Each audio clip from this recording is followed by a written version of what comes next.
talking about TGL5 agonists reduce inflammations in various models of inflammatory disorders in mice, such as Alzheimer's disease, sepsis, and atopic dermatitis. First of all, I have to say about the background of this research.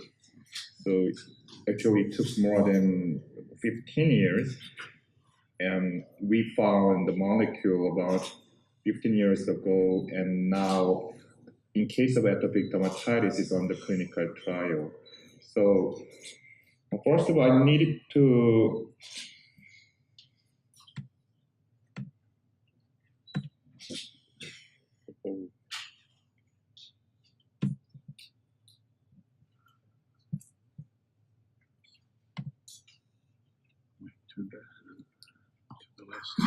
NIH suggested that any necrotic cells, such as plant, animals, or host microbes, when they are necrotized, they release damage-associated molecular patterns, which might be water insoluble. And these damage-associated molecular patterns are combined with T-cell antigens. They activate immune responses. So DAMPs are responsible for activating innate immune system, and non-self is responsible for activating adaptive immune system.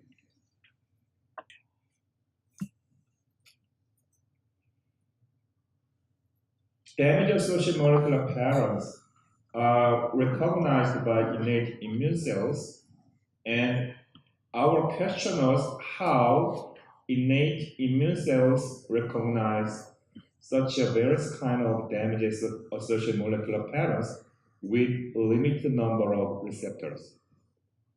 Around less than 100 receptors are responsible for recognizing DAMPs. But in case of adaptive immune systems, we have T-cell receptors and immunoglobulins, and there are more than 10 to the 13 or 10 to the 14 kinds of combinations of receptors are responsible for recognizing non-self on this planet. But the receptors less than 100 recognize tons of DAMPs at the same time. Let me tell you about DAMPs in detail. So in case of proteins, hydrophobic inner core is exposed on the surface of molecules when they are denatured. And lipid portions, hydrophobic lipid part, are also exposed on the surface of aggregate. And also in case of extracellular matrix, hydrophobic part are exposed when they are denatured or they are digested by bacterial enzymes, and they make water insoluble aggregate.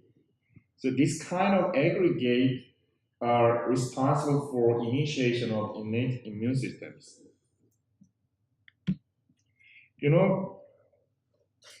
Making an aggregate formation, we do not have any cost. So there's no cost at all, because this is a spontaneous process and energy levels is very low. So when proteins are unfolded or denatured, they spontaneously make aggregate.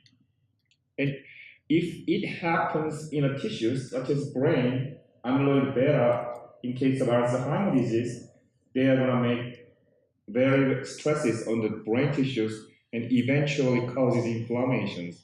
And also in case of liver or kidney, if they are formed in such an organs, they make a systemic, very severe inflammatory disorders, and in the blood, they are going to make sepsis. Such aggregates are removed by phagocytosis. These phagocytotic cells are responsible for removing extracellular aggregate. And in cytosols, some aggregated proteins are degraded by proteasomal degradation systems. And even the larger aggregate in cytoplasm, they are removed by autophagy. So we have various kinds of removing systems for aggregate in our body. So aggregate, because they are water insoluble aggregate, we have surfactant. We call it soap, and this surfactant is we can make emulsions. So hydrophobic molecules and hydrophilic molecules, if they are mixed together with soaps, they make emulsions. And we have various kinds of surfactant molecules in our body. Lungs, blood, spleens, and all kinds of tissues, we have surfactant. So these kind of surfactants might be responsible for reducing inflammations. With bile acid, we have thought that bile acid is responsible for absorption of lipid from the intestinal lumen. Because they are water insoluble, they should be emulsified by bile acid, and they can be uptaken by intestinal barriers. In addition to nutritional effect, bile acid in the blood, they controls inflammations. We have lots of papers showing that kind of stuff. For example, when liver is rejected after graft, bile concentration goes up. But at this case, in this period, there is no liver damages. We can see there is no liver damage because ALT, AST, and liver enzymes do not go up. That means there is no liver damages. But without liver damages, bile acid goes up. And after graft rejection, it goes down. It means that bile acid might be responsible for controlling some immune responses. And also, there are so many papers showing this kind of stuff. And we thought that in higher concentrations of surfactant, they might be responsible for emulsification of water insoluble aggregate. And low concentrations of surfactant, they might interact with receptor and they causes immune regulations such as Treg regulations and MDSC regulations and B cell regulations. And in lower concentrations, they might be responsible for this kind of event. So we hypothesized bile acid might control immune responses in very low concentrations. So we screened various kind of surfactant molecules and bile acid, and we found that one of them increases regulatory T cells and regulatory myeloid-derived suppressor cells at the same time. So I'm going to show you sepsis model and Alzheimer model and atopic dermatitis model using TGL5 agonist. HY29 is a sort of virus. As you can see here, this is a mouse on the sepsis, and we injected HY29. This is TGL5 agonist, and HY29 increases myeloid-derived suppressors, CD11B positive, GRM positive, and looks like neutrophils and express MDSC phenotypes. And when we purified MDSC cells from the blood after HY29 injection, so we call them MDSC induced by HY29, these cells are responsible for protection of sepsis. So this is a HY29 injection, and when we adaptively transfer the MDSC populations, they protect mice on the sepsis. And in case of TGL5 knockout mice, HY29 do not protect at all. That means HY29 interact with TGL5, and TGL5 interaction with HY29 increase MDSC population, and MDSC population is responsible for protection for sepsis. Next, atopic dermatitis model. It's very complicated mechanisms.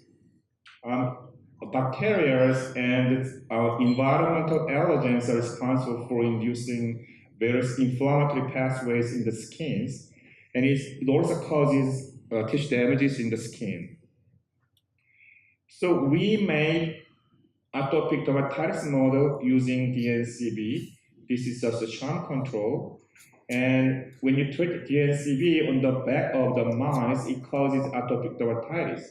And if we treat HY29 around 2 weeks, then it ameliorates skin inflammations. It reduces skin inflammations. And skin epithelial cells express TGF5. And when you induce atopic dermatitis, there are cellular infiltrations expressing TGF5. The sham mice do not show any TGF5 positive cells, and after treatment, TGF positive cells in dermis. This is a dermis, and this is epidermis. And you can see here, dermal infiltration of TGF5 positive cells disappear after HY29 treatment. In clinical scores shows decreased clinical scores after treatment HY29, and dermal thickness and epidermal thickness decreases after treatment with HY29. HY29 treatment decreased type 2 cytokines such as IL-4, 13, and 33, and TSLP. It goes down after treatment with HY29 and increases interferon gamma levels, Th1 cytokines, and decreases serum IgE levels after treatment. Skin infiltration of mast cells, eosinophils, and neutrophils decreased after treatment with HY29. And regulatory T cells, this is a 17 T cells. So pro-inflammatory T cells goes up when you treat mice with DNCB, and this pro-inflammatory 17 cells decreases after treatment with HY29. And FOXP3 positive regulatory T cells goes up after treatment with HY29. So proteomic analysis of the skin shows that skin regeneration goes up after treatment with HY29, and pro-inflammatory pathways goes down after treatment with HY29. So we confirmed that, that filaggrin is responsible for tissue integrity, especially in the skin, and in case of atopic dermatitis, filaggrin levels goes down. And if you treat mice with HY29, filaggrin levels goes up in mouse skins. It means HY29 treatment enhances tissue integrity of the skins of atopic dermatitis. And pro-inflammatory pathways are downregulated after treatment with HY29. And now I'm going to be talking about Alzheimer's disease treated with HY29. So this is a fat mice, transgenic mice showing the Alzheimer's phenotype around 10 months old. So this is a good example of Alzheimer's disease. And Alzheimer's disease mice shows the cognition and memory function is very slow and very low compared to wild-type mice. But after treatment with HY29, Taurodeoxycholate acid, HY29 treatment increases cognition and memory functions comparable to wild-type mice. And platform crossing is comparable to normal mice, showing that cognition functions and memory functions is similar to normal mice after treatment with HY29 in Alzheimer's mice. Interestingly, amyloid plaque decreases after treatment. This is a fat mice, Alzheimer's mice, but when you treat fat mice around 3 months, then plaque numbers goes down, and the plaque area goes down, and number of plaques goes down, and average plaque size goes down. So, and also astrocyte and microvirus activation goes down.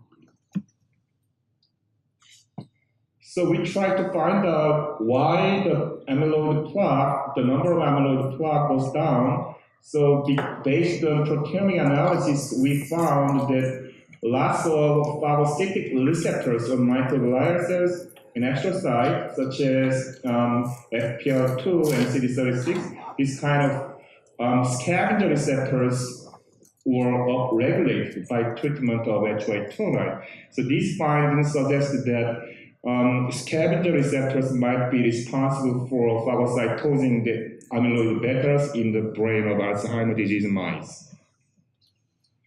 So in conclusion, when we get damage-associated molecular pairs in tissues, that might be water-insoluble, and water-insoluble molecules might be emulsified with surfactant molecules in high concentration of surfactant molecules and low concentrations of surfactant molecules. These inflammatory pathways might be controlled. So when you get damage-associated molecular patterns in tissues, it causes systemic cytokine goes up, and systemic cytokines activate liver hormones, inflammatory hormones, and we want to say that it might be inflammatory hormones, and TGF5 agonist goes up, and it downregulates inflammatory pathways by increasing regulatory T cells and regulatory MDM populations. Thank you for your attention.